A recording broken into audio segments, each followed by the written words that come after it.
Yun mga kasubis, baba na natin tong ating gusto na rin bumaba. Naghihingal na rin yung ating ibon. Baba na natin yung ating pinambubugaw kanina. Ayan po, may dumapo na pong dalawa pero ilag na ilag. Ayan po si Pat. Meron akong nakilala, ang pangalan ay Dennis Palma. Sa oras ng pangangailangan, siya'y madaling malalapitan. Sa mundo ng kalapatiran, ang ibon niya'y maaasahan. Kaya ang tangi kong hiling sa'yo, boss bait, palagi kang mag-iingat at palaging good health. Yun mga kasubis, bali naglagay po tayo ng balde doon sa ibabaw ng pambugaw natin. Kanina mahaba-haba yan, naputol po. Ito po yung ibon natin ngayon. Galing po sa building yan. Siguro mga ayan, kita nyo, iniikutan yung building. Yung iba po niyan, hiwa-hiwalay.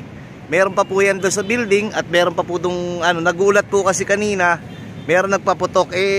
Nagplaplano po tayo bukas magtos uli. Ang pinakamalayang tos lang natin Batangas po. 10 banda yung Malbar. Nung last week naging busy po tayo, puro okasyon.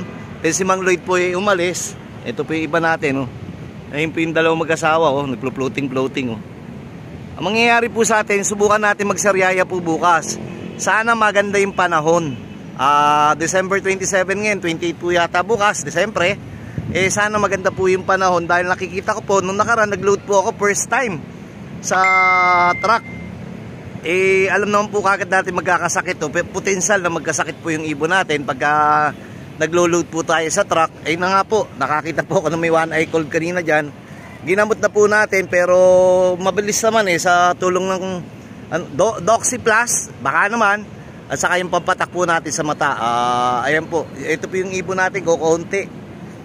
Sabi ko nga po, ang dami pong nakikita ni Bite na post na naghahabol din. Nakita ko sila pare Nelson Chua, para si Ezekiel Lunar, Team Kapakpak, wala pa. Hindi pa yata nag-retraining ng South Young Bird sa PHA.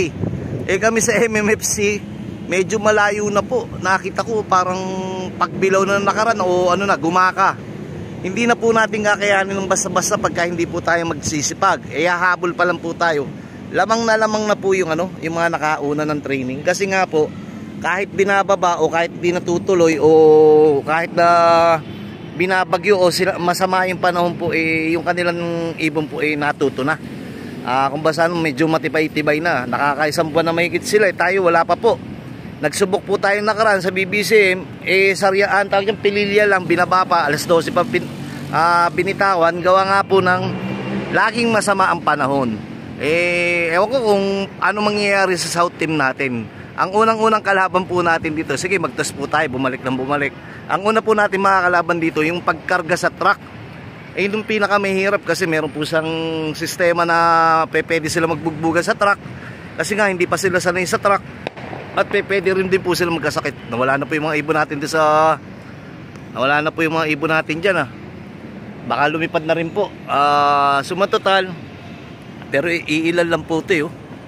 Sumatotal yung ibon po natin, kita niya ay bumaba. May panibagong pantakot po sa kanila. Mamaya ako na po ibababayan, bahala muna po silang magsiliparan.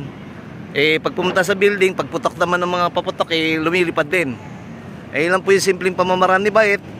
Nga po, pagbalik po tayo, pagka na unang karga sa truck hanggang isang linggo, dyan po tayo inaabot ng sakit.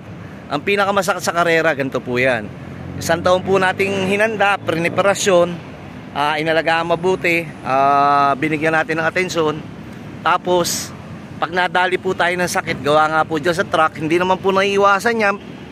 May taon po na sa ibang tao na hindi inaabot ng sakit. Pero sa loob po ni Bait,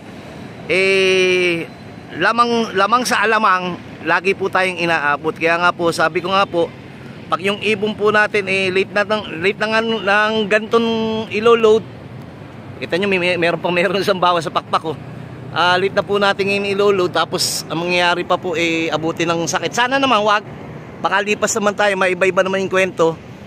O nga po, nanalo o nakapagpatapos po tayo hanggang dulo, pero mas maganda po lumaban ng hindi na inabot ng sakit. Ito kung abutin sakit doon, di pahinga na naman. Kaya sana po, sana, wag naman po sana. O kaya magkasakit ng minor na lang, hindi tulad dati na hindi pa tinatanong, umiikot na. I mean, inaabot ng adeno. Pagka medyo lumalala, abutin ka pa ng paramixo. Sa una, sa wet droppings makikita yan. Then pag di mo na agapan, kahit meron po tayong kompleto po tayo ng bakuna. Sabi ko nga, etong pag-iibon, marami lang magaling na ibon. Maraming lalong mas magaling mag-alaga. Ang problema, ang kalaban po talaga yung sakit. Diyan nasisira po yung magaling at diyan nasisira yung maraming ibon. So matotal, lalo na po pag konti po hinilipad nyo, inabot pa ng sakit, hindi pa dumadating ng derby, kala nyo hindi magaling yung lahing nakuha nyo, akala nyo yung ibon nyo hindi ganun kahusay yung pamilya. Ang totoo lang po, inaabot lang po kayo ng sakit. Palibasa nga po, kakaiba yung mga sakit ngayon, pero naiiwasan naman may mga prevention. Ayun nga lang, siguro mga minor. At saka pangalawa yung observation po. Diyan po tayo magbabase sa observation. Hindi na po natin inikot sa mga kalapati natin. Ayan po, ganyan lang. Para hindi po nakakahilo. Tama naman po yung nanonood po na ibang tao sa atin na boss bite, nakakahilo naman. Talagang nakakahilo. Pati nga po kung ikot ng ikot, sunod dito sa ating mga ibon na lumilipad. O kita nyo po, nakatagal po sila ng lipad kasi first time sa kanilang sa paningin nila tong ganito, yung may tapos pagdating po doon sa building, ayan, dadapo po yan dyan. Pagdapo po nila dyan, may magpapaputok. O hindi po tayo ayan, tignan po natin, dadapo yan kasi medyo parang 20 minutes na po mula kanina yung lipad nila o more than. Susunod po kasi bukas, sigurado po ako 3-4 na oras sa liparan yan dahil maninibago yan bagong lipad lang o bagong layo na naman dahil Malbar lang natin pinakawalan nakaraan, na kompleto naman po tayo. Tapos ayun lang po yung toss natin, una Laguna, then Malbar, Batangas, then Quezon na po kagad. Tapos bahala na sa truck. Dasal na lang ni Bite na wag tayong abutin ng sakit dahil ayun lang po ang kalaban natin sa una, dahil talagang uubusin po tayo niyan. Ito naman pong ibon natin, kung sa history o sa subok na yung pamilya. Ang problema lang po talaga yung sitwasyon na ganito, naghahabol ka na, sana wag na magkasakit para hindi na tayo maulitan. Pero tapatan din talaga yun, itatanda na rin po tayo kung talagang para sa atin Mamaya po natin tuloy, medyo tawag dito, gusto na yata bumaba. O sige, tuloy po natin, saglit na lang po. Regarding po doon sa lambing ni Bite, yung co-breeding, doon po kayong mag-comment doon sa dalawang kak po, papahiram ko po sa inyo. Doon po kayo mag-comment sa yung nagpapakain po yung dalawang anak ko po ng aming kalapati sa breeder's loft. Then lambing nyo po sa asawa nyo, sweet natin o sweet messages para po sa asawa nyo. Tapos kahit picture po, ayun. Kung hindi man po kayo pala rin, kung sakaling di kayo pala rin na hindi po kayo mapipili, at least nanalo naman po kayo doon sa paglalambing nyo sa asawa nyo o mahal nyo sa buhay. At kung papala rin naman din po kayo, edi magkakatulungan po tayo.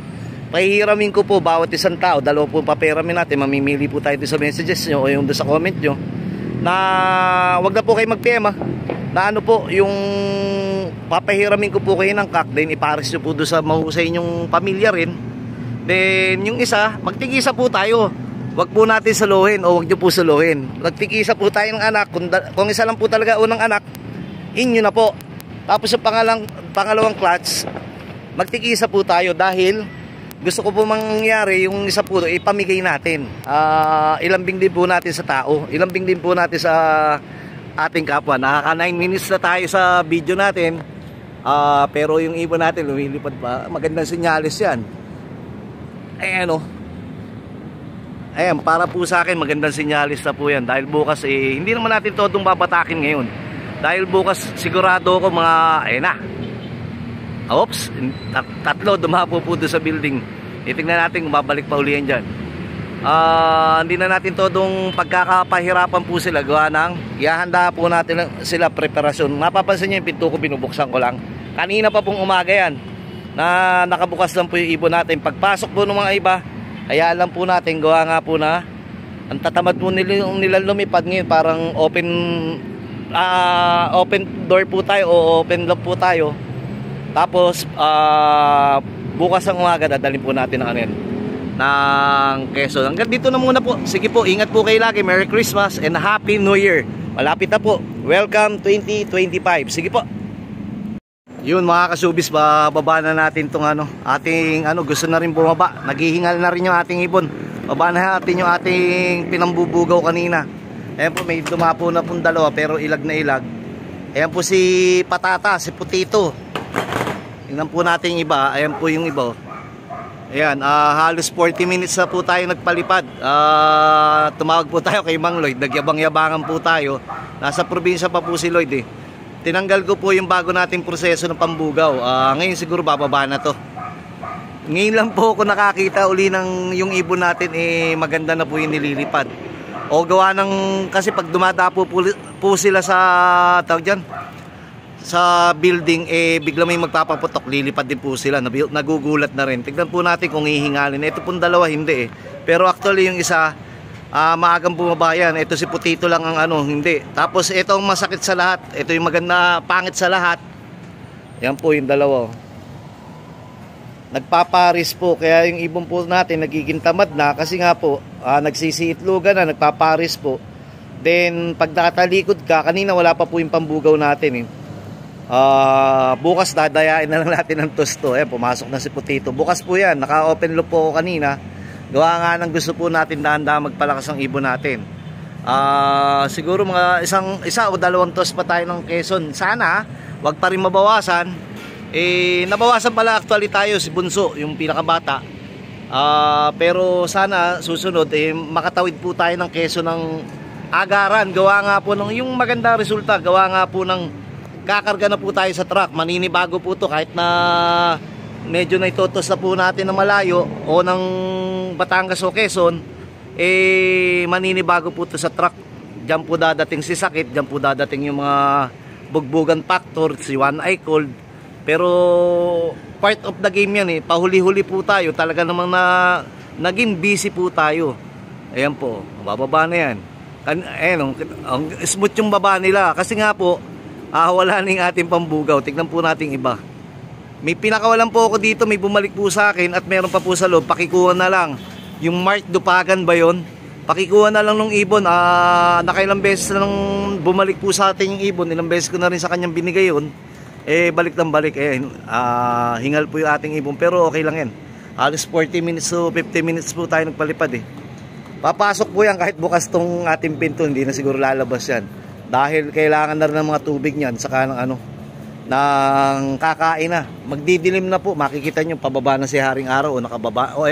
Tatakip na si Haring Araw siguro mag-aalas 5 na po. Kanina pa po tayo dito mga 3 plus. Pero hanggang ngayon nandito pa tayo para po asikasuhin sila. Tapos i-assess po natin mamaya kung ready tayo bukas. Shoutout po sa mga taga Quezon. Bukas po subukan po natin diyang mapadpad. Lalo na po dyan sa Sariaya. Para hindi po sayang yung punta natin dyan. Subukan din nating mag-beach. Sige po, hanggang dito na muna po. Tatawagin ko na po. May bibigyan ko ng pagkain sa loob po. Sige po.